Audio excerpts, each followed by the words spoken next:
Well, good afternoon, investors. Welcome to the December 13th, 2022 edition of Bull Sessions. My name is Mark Robertson. I am joined here by my raconteur investing colleague, Ken Kavula. Good afternoon, Ken. Good afternoon, everybody. Glad to be with you. And we have a very special guest here this afternoon from the great state of Oklahoma, Christi Powell. Many of you in the audience have met Christi and know Christi, but just so pleased to have Christi join us. Good afternoon, Christi. Hi, Mark. Great to be here. So we're going to obviously touch on some big picture financial planning type considerations with Christi and take advantage of her considerable experience in this area. That is Christi on the far left in the bottom, right next to Ralph Acampora. And that's from a fairly recent national convention for better investing, the National Association of Investors. And by the way, just to the left of Ralph is a slice of Kim Butcher.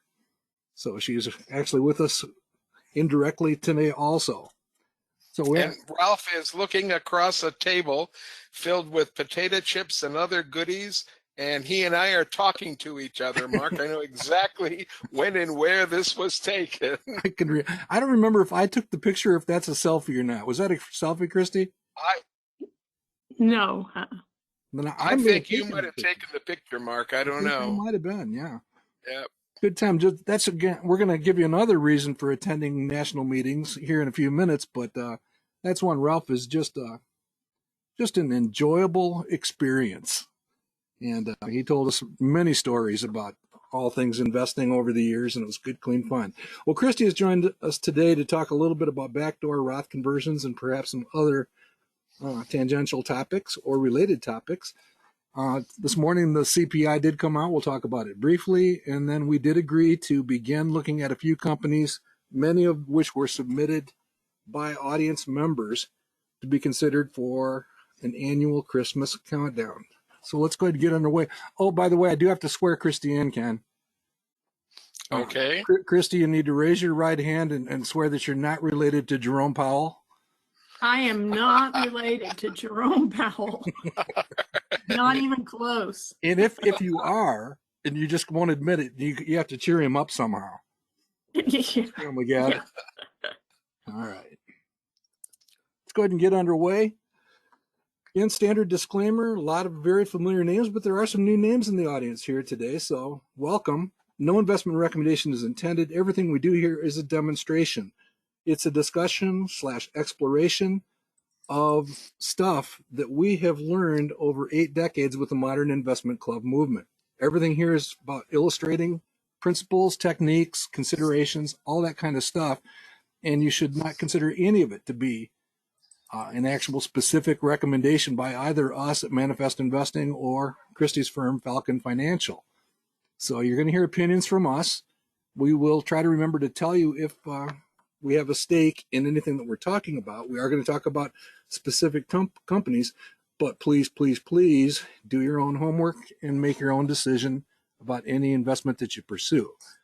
We do like to remind this audience that we have a monthly webcast known as the Roundtable, last Tuesday generally of every month, 8:30 Eastern Time. Been doing it since 2010. The rate of return on those ideas that have been discussed, and that's the entire purpose of the roundtable, is to share ideas, running at 15 to 16% annualized rate of return.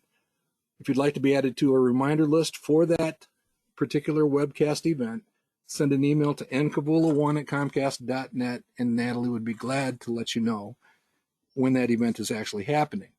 Do you have any suggestions for future topics or follow-up questions? Copies of slides, anything, our 2 email addresses are right there in front of you at the bottom of the screen. Anything you'd like to add, Ken or Christi?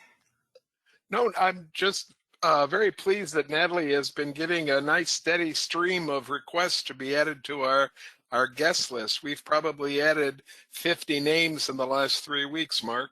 Cool. Yeah, those programs are fun, and it's good. Got a good track record. All right, we generally kick off these sessions with just a quick reminder. You will remember that last week, this attempt to characterize the market using the value line arithmetic average that we tend to lean on quite a bit actually touched the blue line, probably touched it this morning based on what you're telling me, Ken. And return forecasts have dipped a little bit back into the fairly normally valued range, but it's been bouncing around, and we're going to get another opportunity to come back to the blue line apparently. And of course, Jerome is watching. No relation to Christi. All right. Keeping going with this morning's big news. The CPI came in better than expected. A little bit less inflation increase than expected. So things are cooling off a little bit, and that's kind of a welcome sign. And as Ken and we were just discussing before we got started, the market just absolutely zoomed at the opening. I haven't seen Rick Santelli on television for about 10 years, and actually caught a few moments of him this morning. But the market did take off, and I'm told that it's actually cooled off a bit today. The market. I'm, as usual, Mark, I'm getting a steady feed from our audience, and the last audience member told me that the Dow was up 80-something. So, and it had been up as high as 700 points earlier today. Wow. Yeah. Yeah, I know that some of my positions were performing spectacularly out of the gate this morning, and I chose to look the other way. Be still my heart. All right. Quick look before we get going with Christi at the groundhog. We actually have a kind of a breakthrough moment here. We have 5 entities participating, including Herb Lemkool, our individual leader, that have regained that coveted $1 million position. So Herb is our current individual leader. Now the celebrity continues to be David Einhorn, and Kevin Galogli's Montgomery County Club is the top group entry at this point. Ken, you are just a little bit off the list. You've actually moved up quite a bit, and I've actually moved up into the top 80. So there's hope. Still got a few more weeks to go, and well, I'd love to get back on the list before February 2nd, Mark. You know, there's a number of clubs that are just starting to percolate up, and the other one that's very interesting to me is Abby Jo Cohen drifting up the list, and she's been making quite a hard charge here lately. So we did actually lose a participant. I had no idea this was even happening. Ken Hebner's CGM family of mutual funds actually ceased operations at the end of November. So he was up in the top 10 for a while, and just kind of an interesting point to make that they have discontinued operations. That pesky monkey's still on the list, isn't he? Number 22. Yeah, but he's not in the top 20, so you should be doing not in the top 20 anymore. That's great. Okay. Good stuff. Ty is probably feeling really good about at least beating the monkey, if nothing else. Of course. All right. And of course, as showed in the previous slide, Kathy has slumped back into last place. Ouch. And a fairly negative article in the Wall Street Journal here a couple of days ago. I think they're still being unfair. It's a matter of timing. But I will say, I've been watching funds and pooled investments for a long time, and I've never seen anybody drop from number 1, for trailing performance to where this ARC Innovation Fund is at in such a short amount of time. I mean, it's completely fallen off of our manifest, and it's just kind of amazing. And the first 5 or 6 months of the year, she actually had a net inflow of investments, and that has actually come to an end, and that's kind of what the article was about. So that hot streak is officially in jeopardy, apparently. All right, so with that, Christi and I were talking a little bit about Roth conversions, and I had mentioned to her that I had wished that with my father and my parents that they had a few more alternatives than an IRA to go to because of the tax impact that it had on them. And I was aware that I'm not sure when the exact deadline. I know it's by the end of the year, but in order to get a backdoor Roth situation going, I think you have to get started very soon. So basically ask Christi to come and share her thoughts on that. So with that, please take us away, Christi. Okay. Afternoon, everyone. Hope you're having a great day. Let's go ahead and advance through this, Mark. I have my own disclosure, principally that you need to talk to a tax professional and your certified financial planner about your specific situation, because this can be very complicated. Okay, Mark. So just to make sure we are all on the same page, traditional Roths or tax deferred vehicles are things that you have to pay taxes on when you take anything out, whether it's a distribution or a conversion. You pay at ordinary income rates, both for Fed and if you have state rates. Roths, on the other hand, are after-tax money or non-deductible money. You pay the tax on it the year that you make that contribution, but then you never have to pay taxes again. There's some time clock things that come into that. But in general, if you don't have a Roth IRA and you have earned income, I would open one and put $100 in it just to get the clock going. And we're not going to talk about anything specifically on state taxes here. Okay, Mark. So first of all, to contribute to a Roth IRA, now I'm going to use two different words and they are very specific. We are going to be talking right now about contributions. We are not talking about conversions. They are two different things. So let's assume that you have earned income and you want to contribute to a Roth. Next slide. So the problem is you make too much money to directly contribute. And we're going to see in the next slide what those limits are. But if you earn less than the limit, you might as well contribute directly to your Roth and avoid the two-step dance that we're going to learn. You know, I'm from Oklahoma. We do two-step around here. So we're going to talk about the two-step dance. Okay, next slide.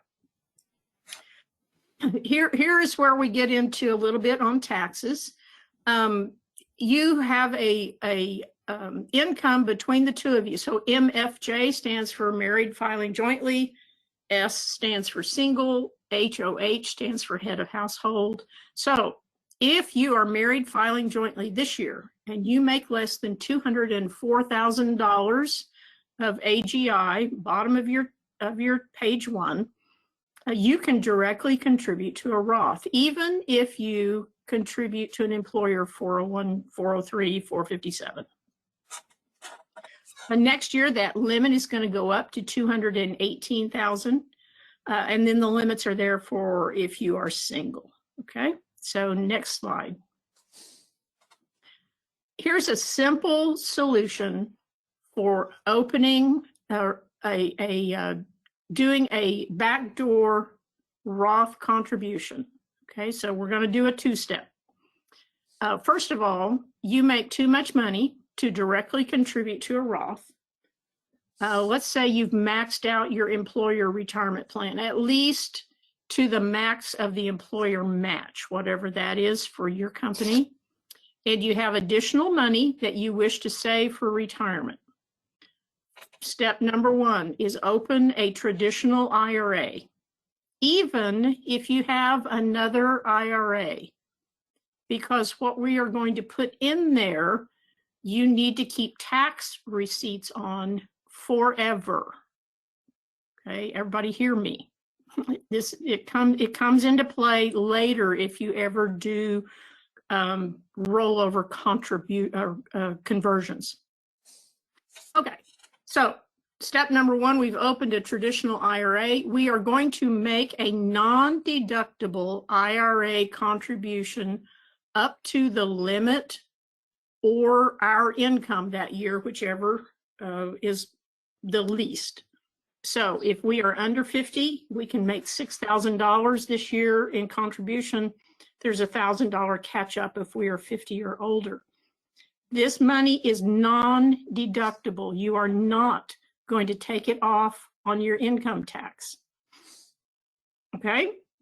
Now here comes step number 2.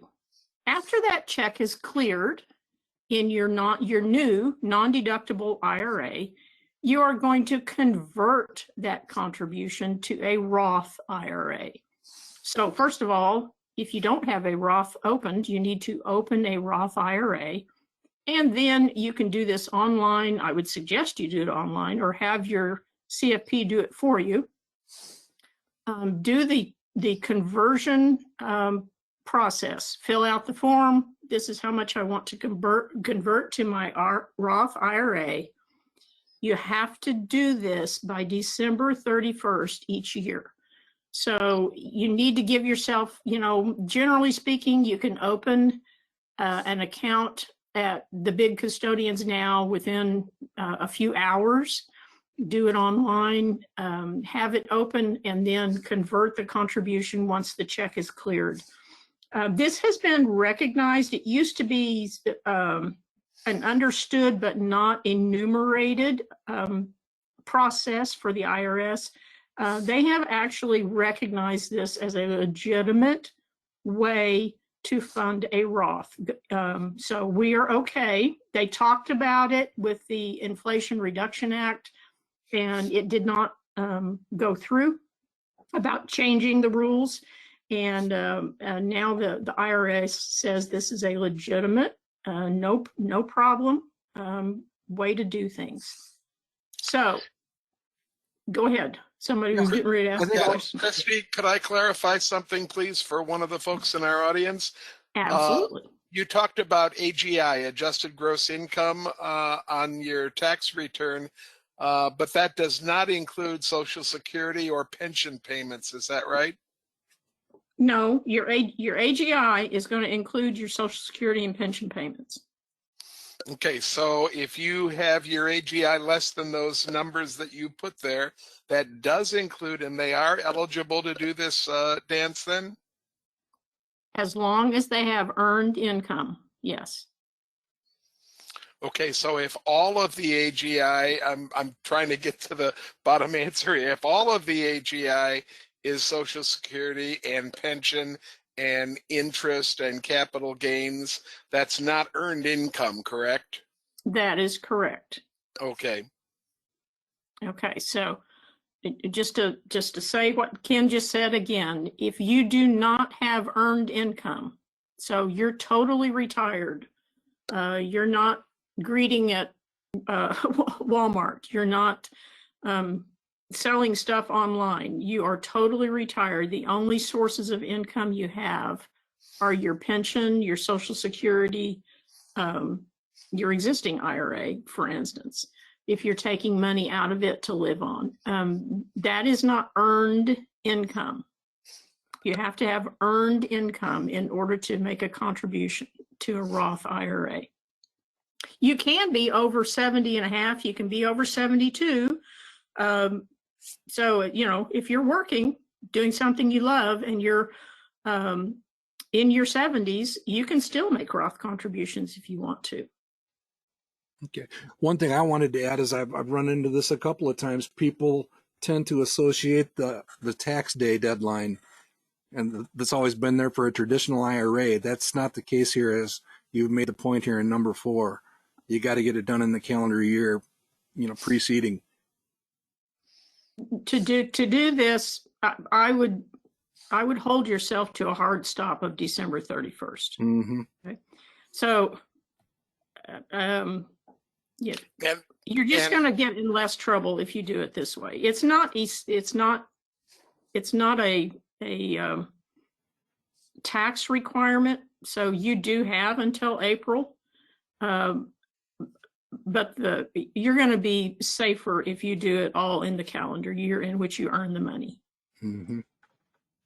And I'm going to ask one more question on behalf of somebody in our audience. Can you do both steps of this conversion in the same calendar year? I would suggest you do them both in the same calendar year. Yes. That's what I thought the answer was. Mm-hmm. Okay, great. Mm-hmm. Okay, great questions.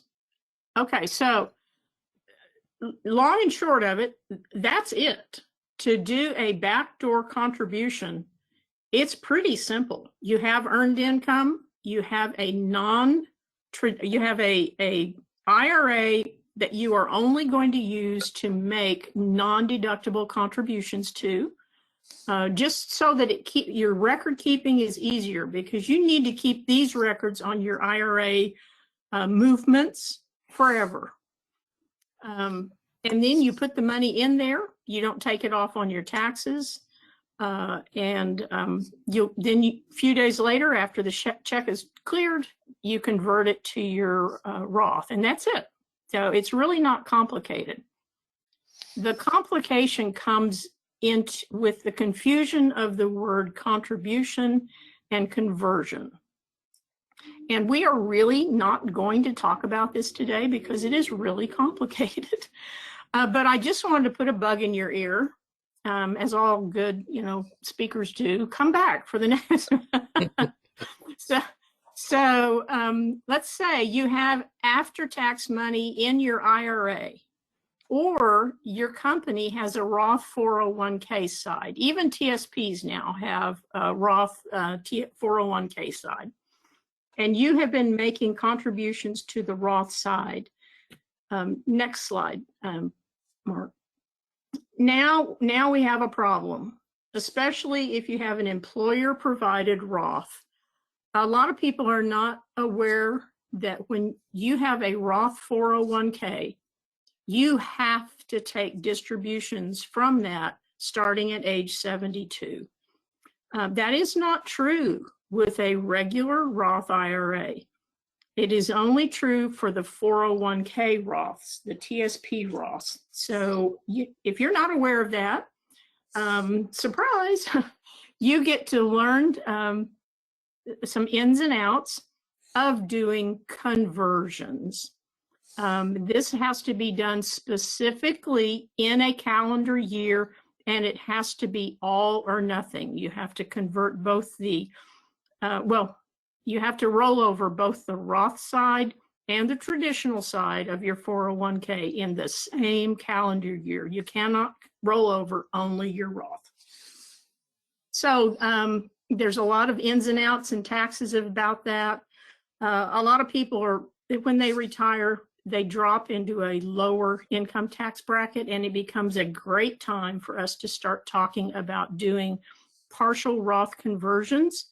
And especially if they have a Roth 401, how are we going to get that into a regular IRA, Roth IRA, so that they don't have to take distributions at age 72?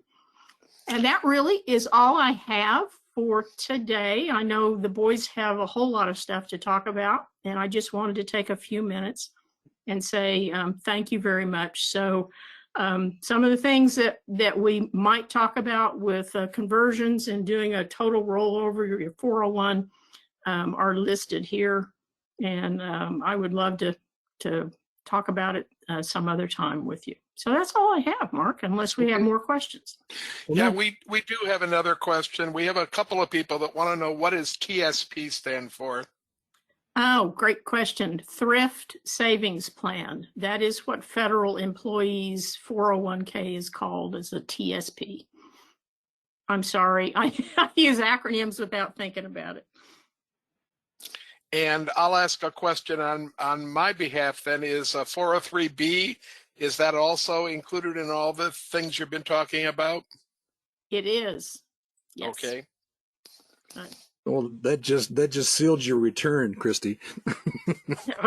Okay. All right. So what we've agreed is that Christi will come back and touch on these subjects and perhaps even branch out into a couple other areas at a future session. She does have another meeting she has to attend here shortly in her day job. So thanks for coming. If you have any questions that you would like to suggest or topics, she has graciously provided her email address there if you'd like to reach out and suggest. And then she's also left the second half of this presentation as an appendix to these presentation slides, so you can go in and warm up for her return engagement. So with that, we'll say Happy Christmas shopping, Christy, and thank you. Thank you so much, Christy. It's appreciated. You bet. Thank you, guys. Merry Christmas, everyone. Certainly has nudged me into doing some homework, Ken. I don't know about you. Well, I'm a little bit older than you are, and a little bit further along, Mark, and unfortunately, I don't have any earned income. So I shouldn't say unfortunately. I should just say I don't have earned income anymore. So yeah, so there's other things that you can look at also. So yeah, we'll be covering that in greater detail too, I think. All right, so let's have some fun with tweets. This one from Jesse Felder. Don't want to belabor this point too much. It's just to me, it's just a reminder to fact check journalists. Is that fair, Ken? Yep. Yeah, because that statement is at least questionable, and I mean politely questionable. It's up at the top, basically talking about the last 5 years. I don't find it to be credible, but they're basically claiming that not a single one of over 2,000 actively managed funds beat the market, and I fully recognize that the number's low, but it's not, in my opinion, it's probably not zero. So I guess we could have a debate with them. I think they might have left a back door to this whole thing, Mark, by using the adjectives convincingly and regularly. And maybe their definitions wouldn't jive exactly with what our definitions of those two words might be. To me, a beat is a beat, or it either does or it doesn't. Yeah. I don't understand what convincingly means unless it says you got to beat by 2 points or 5 points or whatever. And regularly might also be part of the methodology they're using, and they might be looking at these things year by year by year over a 5-year period, and that might disqualify some funds that overall beat in a 5-year period but doesn't do it every single year. So those two adjectives probably are the way they can justify a statement that's this broad. Yeah, I'm wondering if you in a previous life wrote poll questions. Because, yeah. All right. Well, I will tell you, Mark, that two of the classes that I took as part of my master's in labor relations had to do with asking the right questions and phrasing them in a way that you could get the right answer. Well, so I engage in that. I'm not going to say daily, but often with my wife, where she doesn't ask precisely the right question, and it gives me an out. But no. All right. So I'll tell you what. As an engineer, I'm just going to define it. We basically went out there, and we do this all the time with funds. This is the performance of, we actually have nearly 600 funds that we track on a regular basis. And I just simply ask the question on an annualized basis. That doesn't, and again, in our world, we don't measure year to year, so yeah, a fund could have a minus 20% year in there or whatever. It's the long-term performance that really does matter. And the point, and Mark, don't get me wrong. I'm not suggesting that that's a good method of doing it. No, but I get suggesting that the language they're putting right there, might have something to do with looking at it from that point of view.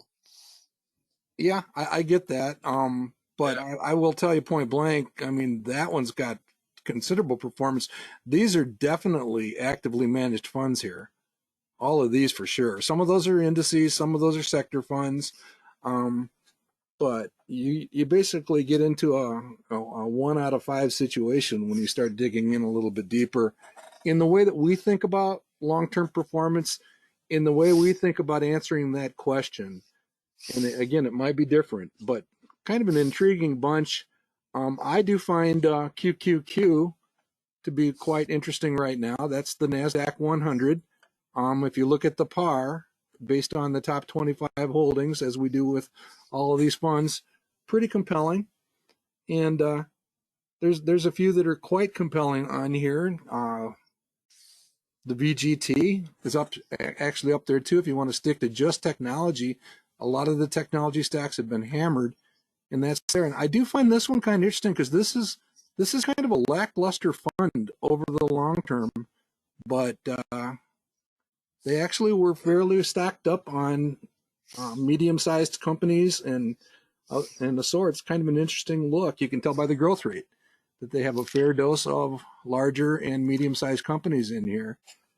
I can tell, Mark, from a couple of our comments and questions that some people are not fully appreciating the headings on the columns on this chart. That last column, folks, is not the annualized return. That's the relative return. And that's how much that they've beaten the market by. So that's a difference between what they did annualized and what the benchmark did annualized. And what benchmark are we using here, Mark? S&P or Wilshire 5000? The Wilshire 5000. Okay. So if you're looking for annualized return, that's the third column in. It's not the column on the extreme right that some of you are interpreting as total return. Yeah, and those numbers are pretty spectacular, really. Yeah, they are. Yeah. I mean, Vanguard Technology was the foundation of my dad's IRA, and going back almost 20 years, and achieving those type of numbers over 20 years. So, speaking of Roths and IRAs, it was certainly a very positive force in his IRA balance over the years. So, yeah, those are pretty spectacular. And again, I would, the way that I would interpret that issue or question on the preceding page, many of these definitely qualify. Amana can be an interesting source of ideas also, and for that matter, Sparrow.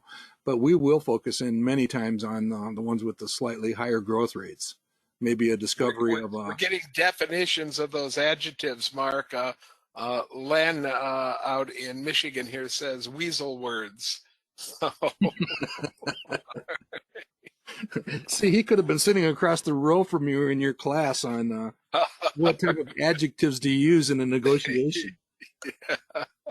Good stuff. All right. So anyhow, just wanted to pick on the New York Times a little bit. And then this is actually just a reminder. There are some great hedge funds out there. Don't get me wrong. But when looking at the hedge fund universe, and many of you already know this, they've had trouble keeping up with the S&P 500 for quite some time. They might actually beat it this year for the first time in this span that is shown here. And this is from a letter. The topic of this column was financial gaslighting. And it's just kind of fun to look at this type of information. So again, the average hedge fund actually fares worse than some of what has been talked about. And again, there is a fairly thin slice, but some awfully good ones out there also that can be discovered. All right. So with that, well, Ken got me in the holiday spirit with an evening with Ebenezer Scrooge Friday night. And then I'm not referring to Ken. Ebenezer Scrooge was on the stage at A Christmas Carol, and very good time. So again, the audience has suggested that we tinker with this a little bit, spending a little bit of a deeper dive into some of these companies. And the companies that are on this chart were submitted by, with one exception there, Snowflake. Ken came up with Snowflake as a company to ponder and explore, not necessarily include on the list. And then you guys all know the story in the background that I won't even talk about this one, LKQ. So that one's off the list. It doesn't help that it's got 121% over here. But these are the companies that you guys submitted, and we thought we would take a closer look at some of these leaders and build out a Christmas countdown, starting with the 12 drummer boys. And I think, Mark, those that are at 60 or below are especially intriguing on the Morningstar price to fair value, and especially when you put a double-digit total return next to a couple of them. Yeah, and some of these are actually pretty strong. And when you see projected return on values that kind of underscore it, yeah, I mean, Ken is basically talking about these numbers here. Now, the same thing applies here as in the rest of the investing world. Sometimes those can get too good to be true also. So you have to be, you have to tread carefully. But, there's a few of these that would kind of fall off the list a little bit. But I'm going to start with, let's just kind of crank through a few of these. The one I'm going to hit with first, in honor of 12 Drummer Boys, is Generac. Generac, we featured several months ago now at a roundtable. I think it was back perhaps in April or May of last year, and we selected it at a price somewhere in the mid 100s. I mean, 150, 160. So it's actually come down quite a bit from there. But I do think that Generac, for those of you that are unfamiliar, they do make the portable power supplies, including residential and commercial and industrial generators. And in fact, the cover slide, I believe, had a Generac generator on it, or at least our weekly update did. And it's got a fairly decent track record. It's going to have some economic cyclicality to it. And you see that, all throughout this range, a little bit of an up and a down cycle. So that's not something to be regarded as unusual. And I just see it as one heck of an opportunity. Candace Baker made a real nice presentation at a roundtable. And if we were holding a roundtable tonight, Ken, I probably would throw Generac on the list and would basically look at it as one of those companies that the fundamentals, they're going to be rocked from time to time, and you can see there's a little bit of a downdraft here, but the long-term picture is still pretty up straight and parallel. Is that too bumpy to be considered up straight and parallel from your perspective? Well, I don't think so, but I think what's bothering the company right now, Mark, is one of the buzzwords that I've noticed in the last 4 or 5 months is inelastic. As far as the product that the company provides, whether it be a service or something concrete. And I think that what they mean when they say inelastic is that the product is something that you have to have rather than want to have. And maybe that's what dings Generac at the moment, that enough people are feeling that it's a want rather than a need. I happen to think that it's a stock where everything's falling into place, and it's trading right now, I think, at a very attractive price. Par might be a little bit far away from prove. We might cut PE down by a touch, but it's already been cut down to 15.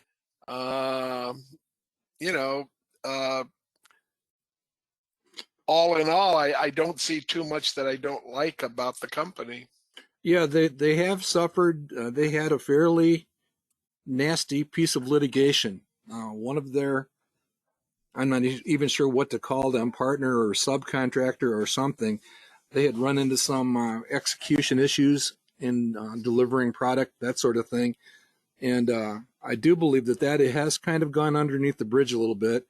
And again, it's not a huge proportion of their business, and to the best of my knowledge, it was a fairly isolated incident. If that's not true, then yeah, something else is at work here.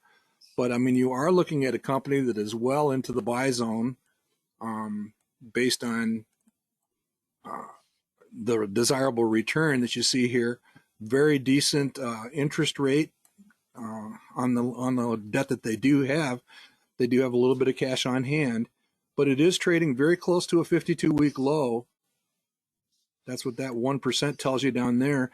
And it does fall into that value line low total return forecast of being almost too good to be true, probably too good to be true. But the analyst consensus and the Morningstar basically says that it's at a 20 to 25% discount. So if you can actually come to believe, what Ken was talking about earlier about inelastic, I think that's really a function of your electricity reliability in a geographic area. And there are several areas in the country that are struggling to keep the lights on.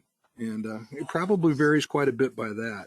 So from top to bottom, I do think this is a pretty good picture. You see a fairly good, consistent level for operating margin, pretty decent level here, even if it's just this level.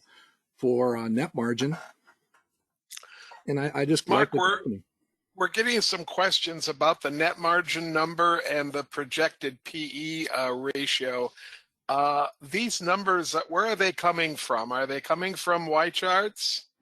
They're coming from a consensus of Value Line, all the various agencies that cover the company, the analyst consensus, some of our imputed numbers, but it really is a consensus. Okay, so are they, the question coming from, this is from Nick. The question, and Nick, if I'm misrepresenting your question, please let me know. But his question seems to be, have you chosen numbers that are today's numbers, or are these numbers out into the future, 25 or 26 numbers rather than 22 numbers? Well, the projected PE is always going to be that 3 to 5 year, basically with emphasis on the 5-year forecast. Okay, so that's a number closer to 26 then, right? Yeah, and you can see the Value Line estimate, Value Line being just one of the entities that we follow, is somewhere in the mid-20s for their projected PE ratio 3 to 5 years out. So that's basically telling you. Go ahead. And then how about the net margin number, Mark? Is that one being used, the 26 number as well? Absolutely. So we're basically out here looking at something like this. Okay, so for Nick's questioning mind, you're choosing them because we're making an estimate that far in the future, right? Absolutely. Okay, so that's the why to your question, Nick, I think. And like I said, if I'm misrepresenting what you wanted to know, type something else in and we'll see if we can clarify it for you. One of the things that I would do, Ken, you often talk about conditioning the PE down to a more credible number. In this case, Value Line is probably the major source of that number, 17.9 out in the future. When I look at this graphic down here, I got to tell you, if I'm doing my own personal study of this, I'm looking at more like 16.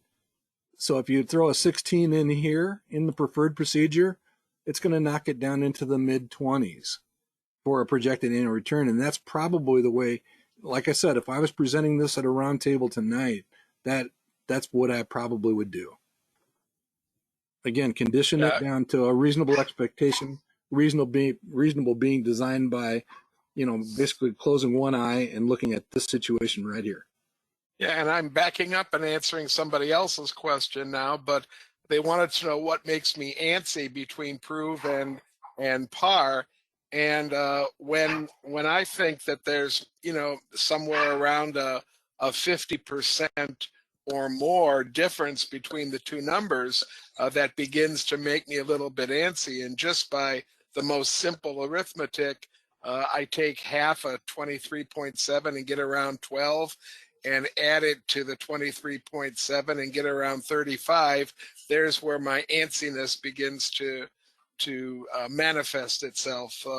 I just think that's a little bit high on it's either a little bit high on par, and that's the one that we know we control with some of our inputs that are above that on the chart. And proof doesn't have a lot of numbers that you can really play with. It's a much more stable number, and we like it when the two numbers tend to gravitate towards each other rather than being as far apart as these happen to be. Yeah, and in fact, just taking that a step further, one of the major inputs to the projected operating margin, this entry right here, where you see 23% here, I would argue that the 23% is pretty easy to see from what I've drawn here. Value Line is up here at 28 to 30% for that number. And I just think that the mid-20s number is more credible based on that picture of operating margin. Unless I knew something more about the business that would justify an expectation of a higher operating margin, I don't see that happening in this industry. It's going to be quite competitive. Okay. Anything else on this one, Ken?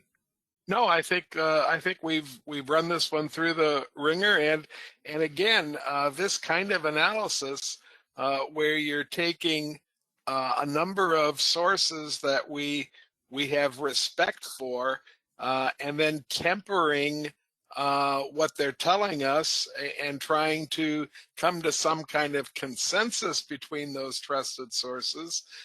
This kind of analysis is historically what we've been doing in Better Investing for years and years and years and years. So we're not treading off into unexplored regions to come up with these numbers. There's a good argument sitting behind the decisions that are being made, and we think it's leading to an extremely thought-provoking analysis of what the company may do going into the future. No guarantees, but there's no guarantees on any of the stuff that you do as projection in the stock market. And again, if you want to lean, just to reiterate, you're looking at this value line low total return forecast, which is at 50%. Okay? The reason it's at 50% is they're using a PE of almost 30. That's this number over here.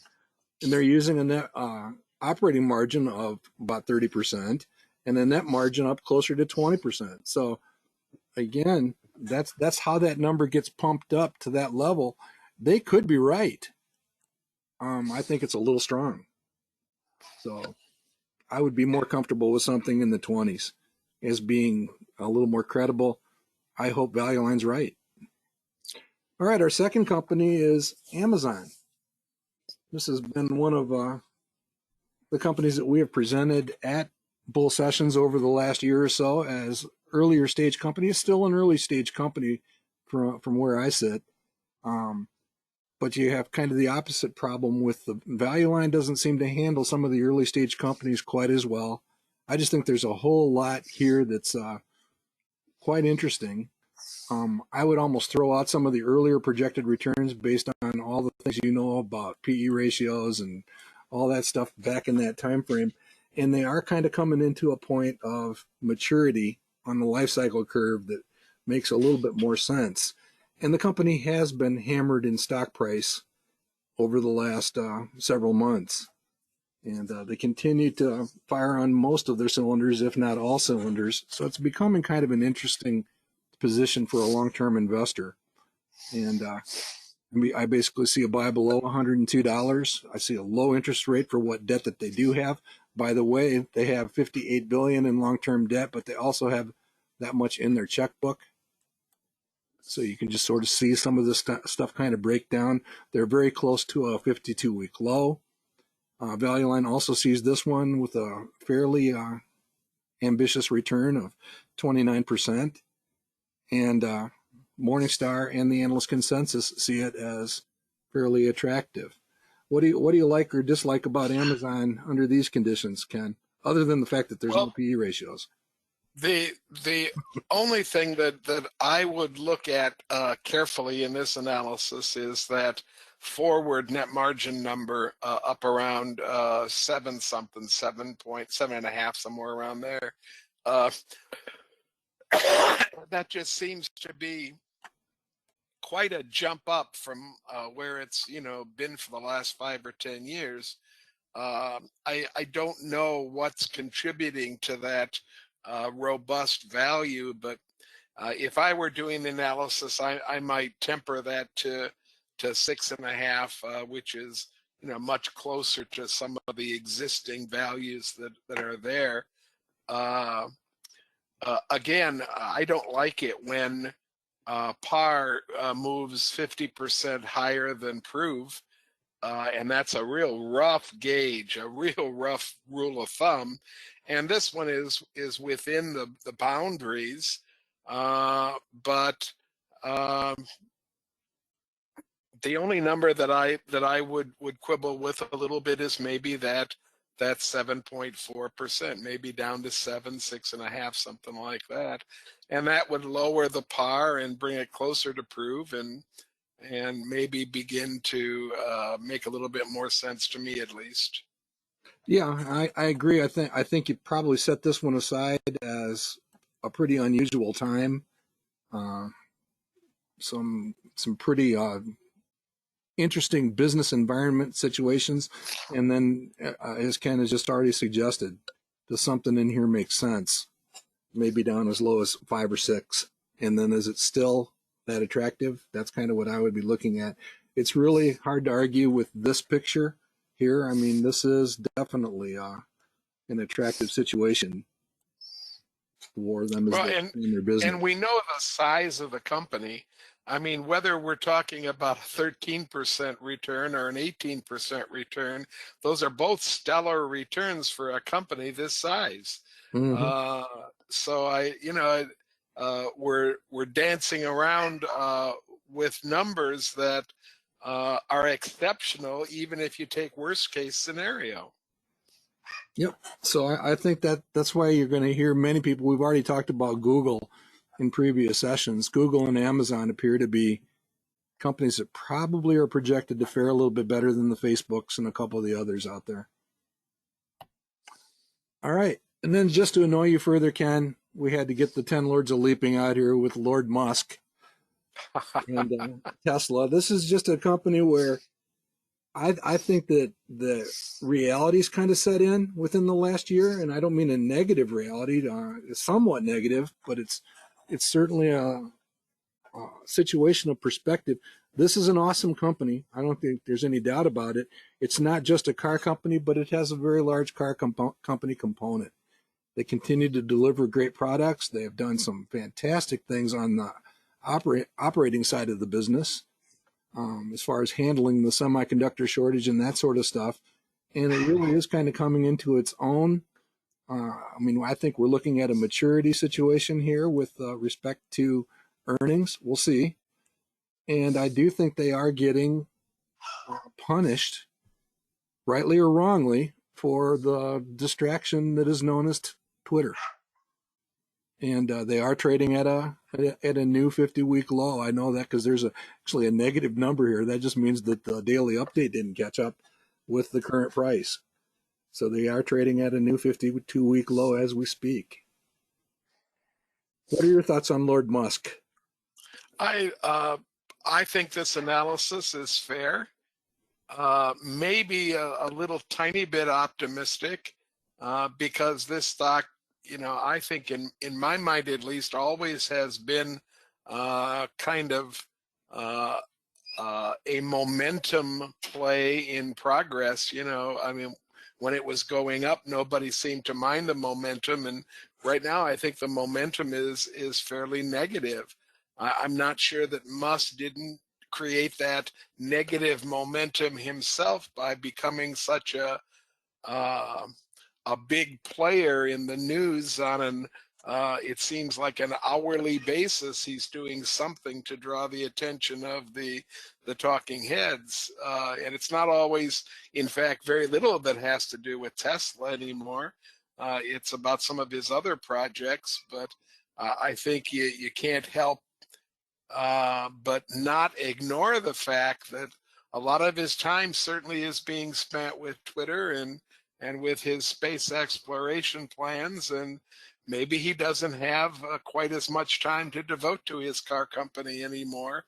We've talked a number of times about how it's not just a car company, that it has a lot of other components to it, and now he's added a huge social media platform, and on top of that, he's landing spaceships on barges in the ocean. So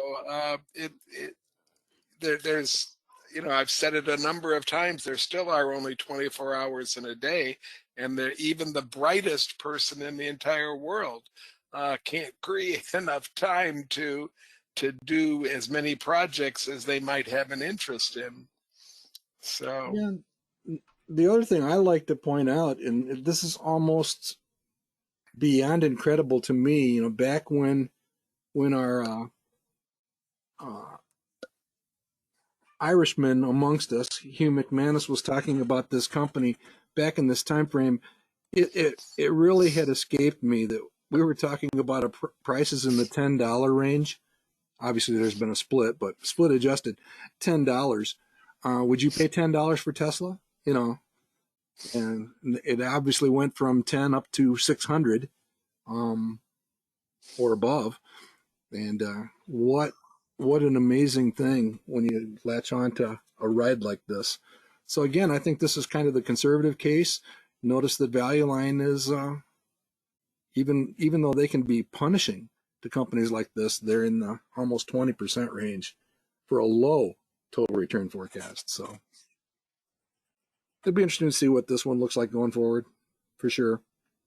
I will note that as I have reported in the past, in my sometimes fairly frequent trips between here and Illinois, the truckloads of Teslas are still out there, Ken, on the interstate. All right, one last pick before we close down shop here today.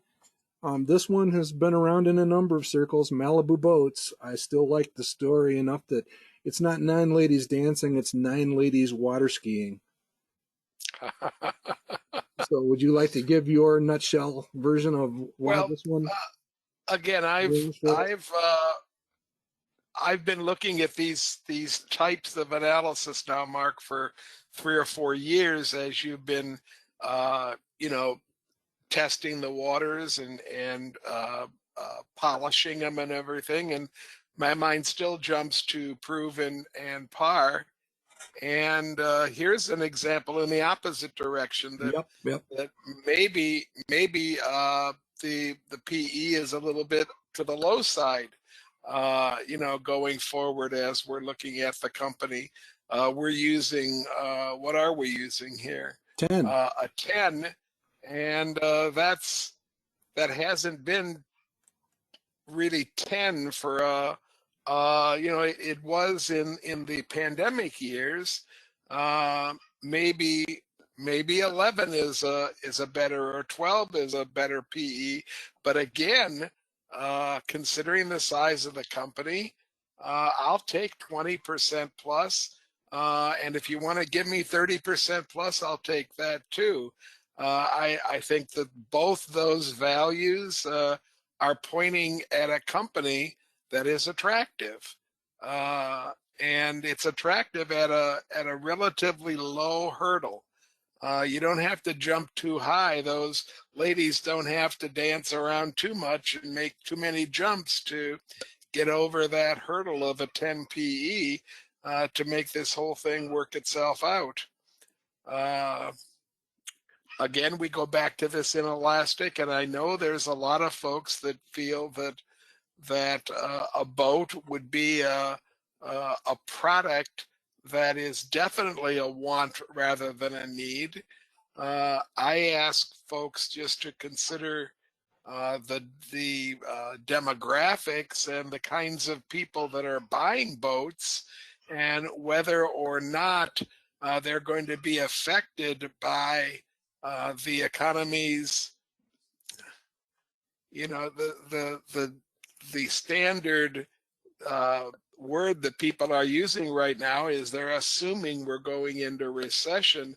I'm just not so positively sure we are going into recession, and maybe a slowdown, but I'm just not so sure with the labor market the way it is that recession is in the books. So all in all, I don't find too much not to like about this company, although it has been hammered with stock price pretty well in the last year. Yeah, and it is in our best small company list for both last year and this year. So no stranger to us at all. I would agree with the PE assessment. I do think Value Line might be a little pessimistic on this one, but I find it interesting that Value Line can be a little bit pessimistic. That's certainly a below average return forecast, even on the low side, and at the same time have a Morningstar checking in at this number, bolstered by the analyst consensus at that number. So interesting stuff. And then I do also come back to this company has been firing on most cylinders, if not all cylinders, and the projected annual return is at a multi-year high.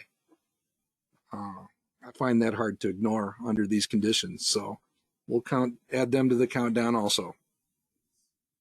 We'll throw a couple more on there. Again, if you have any company that you think merits this type of a dive, drop me an email or send it to Ken. Here's a reminder that we do archive all of these sessions on YouTube under the Manifest Investing channel. The bull sessions, roundtables, and other educational sessions are best small companies, including, if you want to see what we had to say about Malibu boats, it's there. And please consider subscribing if you'd like to be notified when we add new content. This is my answer to the question, why do we love to go to national meetings? And that's Christi Powell on the far right. And it's Carolyn's birthday on the left today. So these are 5 really good investors.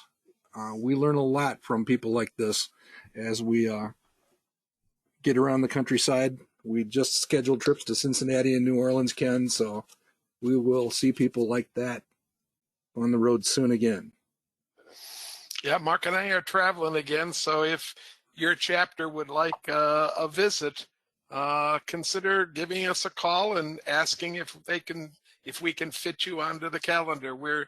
We're excited about seeing people face to face again, and we're excited about.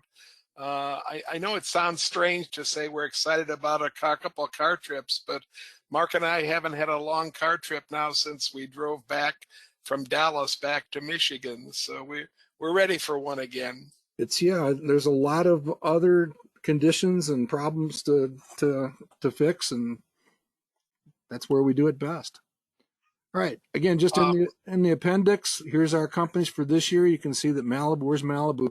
Malibu's actually beating the market by 4.6 percentage points this year. And that's since Halloween. Yeah, Mark, Jennifer has an interesting question to maybe end the broadcast with, okay? Okay. She says, if you had a stock that's reached a 52-week high at this point in the year, would you sell it? And I'm saying this with a smile on my face, Jennifer, but I think this is the kind of rule, the kind of rigor that comes from people searching wildly for a way to preserve their capital and to make money. I'm not sure that without considering what the potential is going forward, that the fact that it's at a 52-week high makes that much difference in and of itself. Mark, what you want to weigh in on that question? Yeah, basically same answer, maybe worded a little bit differently. I'm going to simply ask, is it in the sell zone? And the way that we look at the sell zone is to answer the question, is the return forecast low enough to really consider selling? And if it's a core holding, it has to be basically at 0 or less for the return forecast. Then the answer might be yes. And that could actually be driven by tax implications too, if you've got some offsetting losses or something like that. So it can be there can be another level of complexity to the answer, but looking at it on a one-on-one basis, what's the projected return is going to be my next question. And I really don't pay much attention to a 52-week highs. Yeah, in that regard. The problem is with the market that we've been in since last January, we have stocks hitting 52-week highs that might still be capital gains losses, depending on when you bought them and how much you paid for them. Mm-hmm. So it's a complicated question, and there is no easy single one-word answer for it. Okay. There's the library books. Again, we're going to probably do the Tillinghast thing. Tillinghast book in the near future. And then attached to these set of slides is Christi's set of her deck from, if you'd like to have her come back and go through these in great detail. What's the first thing I need to understand about retirement and taxes? I have some questions. I think you probably have some too, Ken, so I think we'll get Christi back for a little more extended stay. Even sitting a few years in advance of where you're at in your working career, Mark, I have some questions yet today. So I think we'd love to have Christi back, maybe a monthly session from Christi would be helpful for the next 2 or 3 months. Yeah, especially between now and tax season. Yep. That sort of thing. Yeah, and like I said when I first introduced the session, with my dad, he had decent assets all over the place, but he was predominantly focused on his IRA. He had a successful IRA, but the taxes that were associated with any of those withdrawals, including required minimum distributions, I just wish I'd had some more options for him. And you'd think after living through that I would be more focused on my own personal situation, or would have been over the last 10 years. I've got a little catch up to do there also. And Christi will help understand that in a much better way. So with that, Ken, anything else in the hopper? No, I'm going to wish everybody a great afternoon. And those folks that are on the call right now that are going to be at BI Baker tonight, I'm going to get off and finish my preparation for the club meeting, and see you then, guys. Okay. All right. Thanks, Ken. Thank you, Mark. And thanks, Christi. Bye-bye, I know everybody. Christi had to leave us, but thank you, Christi, also. All right. Take care.